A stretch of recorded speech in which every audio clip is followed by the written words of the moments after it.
আসসালামু আলাইকুম রহমতুল্লাহি বরকাতুহু। বন্ধুরা, আজকে নিয়ে আসলাম ঘরে থাকা মশলা দিয়ে সিম্পল বিরিয়ানি রেসিপি, তাও আবার বাসমতি চালের।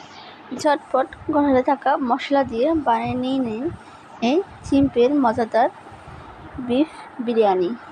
আমি ঘরে থাকা মশলা দিয়ে এই বিরিয়ানি রান্না করেছি। দেখুন কতটা সফট হয়েছে, একদম গলে গিয়েছে। আমি এটি ঘরে প্রেসার কুকারে রান্না করেছি। গরম গরম তুমি ধরতে পারছি না, দেখুন গরম গরম বিরিয়ানি। এটি আপনাদের আমি দেখাচ্ছি কতটা সফট এবং কতটা সিদ্ধ হয়েছে। ঝটপট এই বিরিয়ানিটি ঘরে রান্না করে ফেলুন ঘরে থাকা কোরবানির গোশত দিয়ে। তাহলে চলুন দেখে নেওয়া যাক কীভাবে এটি আমি রান্না করেছি। প্রথমে আমি একটি হাঁড়িতে কিছু তেল দিয়ে দিয়েছি। গরম তেলে দিয়ে দিয়েছি কিছু পেঁয়াজ। এটা আমি লাল করে ভেজে নিব। এই ফাঁকে আমি দিয়ে দিলাম 2 এলাচ, দারচিনি। এটা আমি লাল করে ভাজবো। এই ভাজা মশলায় আমি গরুর মাংসটি দিয়ে দেব। গরুর মাংসটি আমি আগে থেকেই সমস্ত উপকরণ মাখিয়ে রেখেছি। চলুন দেখে নেওয়া যাক আমি এই গরুর মাংসে কী কী মশলা দিয়েছি। পেঁয়াজ, আদা রসুন বাটা, দিয়ে দেব পোস্ত বাদাম বাটা, দিয়ে দেব জিরা ধনিয়া ও জয়ফল বাটা ও অন্যান্য মশলা এবং ধনিয়া জিরা বাটা দিয়ে দেব লেবুর রস। আমি এখানে পাতি লেবুর রস অর্ধেকটা নিয়েছি। আলু গোশ নিয়েছি আধা কেজি পরিমাণ। এটা আমি ভালোভাবে হাতে মেখে আধা ঘন্টা রেস্টে রেখে দেব।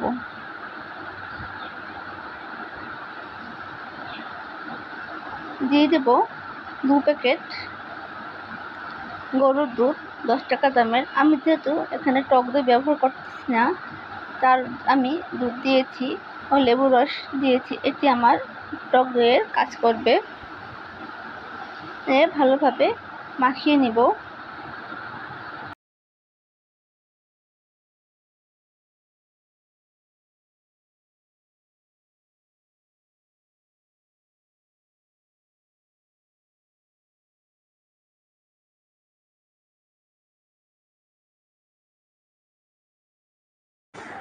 এভাবে হাতে মাখিয়ে রান্না করলে মাংসের স্বাদ দ্বিগুণ বেড়ে যায়।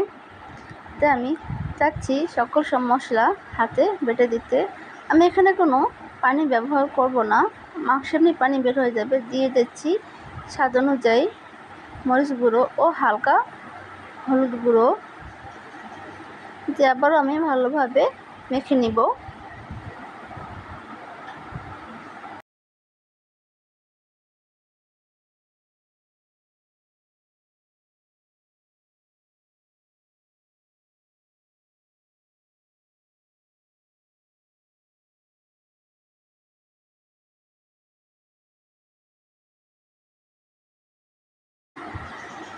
মাখা হয়ে গেলে এক পর্যায়ে দিয়ে দেব সামান্য পরিমাণে তেল। তেল দিয়ে আমি আরও কিছুক্ষণ মাখিয়ে নেব। মাখতে মাখতে এক সময় হাতে মাংসটা সফট মনে হবে, সেটা তখন দিয়ে দেব স্বাদ মতো চিনি ও পরিমাণ মতো লবণ। আবার মাখিয়ে ভালোভাবে মাংসটি কষিয়ে নিব। আমি এখানে কোনো পানি ইউজ করব না। এমনিতেই আমার এই কষানোর সময় যে পানি বের হবে, তাতে আমার গোস্তটি সেদ্ধ হয়ে যাবে। মাংসটা কষানো হয়ে গিয়েছে, দেখেন আমার তেলগুলো ছেড়ে দিয়েছে। ঠিক এভাবে কষিয়ে সেদ্ধ করে নিয়ে নেব।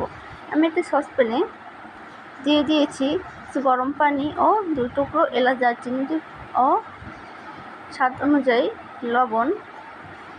পানিটি ভালোভাবে ফুটে উঠলে দিয়ে দেব চাল। আমি বাসমতি চাল আগে থেকে ভিজিয়ে রেখেছি আধা ঘন্টা জন্য।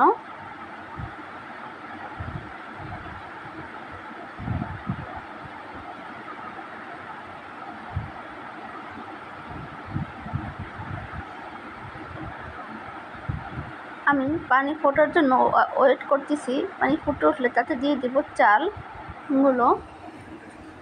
দিয়ে আমি 80% সিদ্ধ করে নিব। এর বেশি সিদ্ধ করা লাগবে না। আমার পানি ফুটে উঠেছে, দেখুন আমার চাল 80% সিদ্ধ হয়ে গিয়েছে। এখন আমি সুন্দরভাবে পানি ঝরিয়ে সরাসরি দিয়ে দেব আগে থেকে রান্না করে রাখা গরুর গোশতের ভিতরে দিয়ে দিব।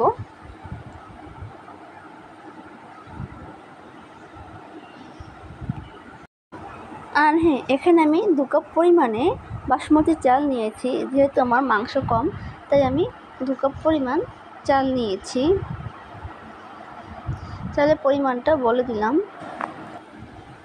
আমি একটি ঝাড়তি চামচ নিয়েছি।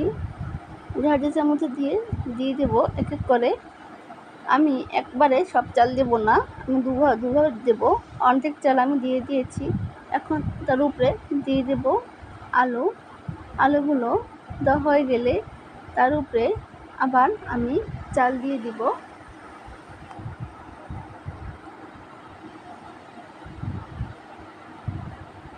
আমার চাল দেওয়া হয়ে গেছে। এখন আমি প্রেসার কুকারে দিয়ে ঢাকনা দিয়ে দিয়েছি। এভাবে দমে রাখবো আধা ঘন্টা পর আবার ঢাকনা খুলে দেখুন হয়ে গিয়েছে আমার এই ঝটপট বিরিয়ানি।